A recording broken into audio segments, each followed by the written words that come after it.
एक ज्ञानी ब्राह्मण थे, केशव, जो हनुमान के परम भक्त थे। वे शास्त्रों के ज्ञाता और भक्ति में गहरे लीन थे। उनकी बुद्धिमत्ता और भक्ति दूर दूर तक प्रसिद्ध थी।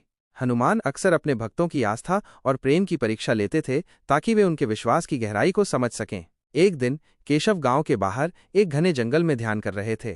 तभी अचानक एक बूढ़ा और कमजोर बंदर उनके पास हाँफता हुआ आया। बंदर के शरीर पर घाव थे और वो दर्द से कराह रहा था। केशव स्वभाव से दयालु थे। उन्होंने तुरंत अपने कमंडल से पानी लिया और बंदर को पिलाया। फिर उन्होंने अपनी धोती का एक टुकड़ा फाड़कर उसके घावों पर पट्टी बांधी और उसे आराम करने के लिए कहा।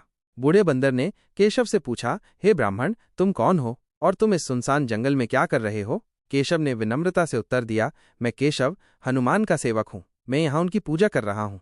ये सुनकर बूढ़ा बंदर हंसा और उपहास करते हुए बोला, हनुमान, वो तो केवल एक साधारण बंदर था जिसने राम की सेवा की थी। तुम्हें जैसा बुद्धिमान व्यक्ति उसकी भक्ति में अपना समय क्यों बर्बाद करता है?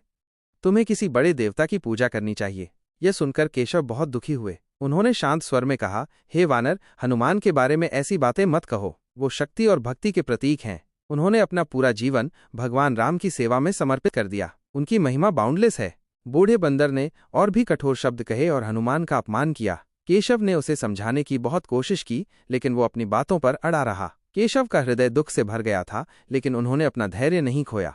कुछ देर बाद बूढ़ा बंदर अचानक गायब हो गया। केशव ये देखकर चकित रह गए कि क्या हुआ था। फिर उन्होंने एक दिव्य प्रकाश देखा और उस प्रकाश से स्वयं हनुमान प्रकट हुए। वे अपने तेजस्वी रूप में थे। गदा और संजीवनी बूटी उनके हाथों में शोभायमान थी। केशव हनुमान के चरणों में गिर पड़े और एक दुष्ट बंदर के अपमानजनक शब्द सुनने के लिए क्षमा मांगने लगे। हनुमान मुस्कुराए और बोले, हे केशव, उठो। वो बूढ़ा बंदर मैं ही था। मैं तुम्हारी सहनशीलता और मुझ पर तुम्हारे अटूट विश्वास की परीक्षा ले रहा था। तुमने अपमान सुना, फिर भी तुमने अपने भगवान के प्रति अपनी भक्ति नहीं छोड़ी। तुम्हारी भक्ति देखकर मैं अत्यंत प्रसन्न हूँ। हनुमान ने केशव को आशीर्वाद दिया और कहा कि उनका ज्ञान और भक्ति हमेशा दूसरों के लिए प्रेरणा का स्रोत रहेगा। केशव को अपनी गलती का एहसास हुआ कि किसी को भी उनके बाहरी रूप के आधार पर कम नहीं आंकना चाहिए और हमेशा अपने भगवान में दृढ़ विश्वास रखना चाहिए। ये कहानी सिखाती है कि सच्ची भक्ति का बहुत महत्व है।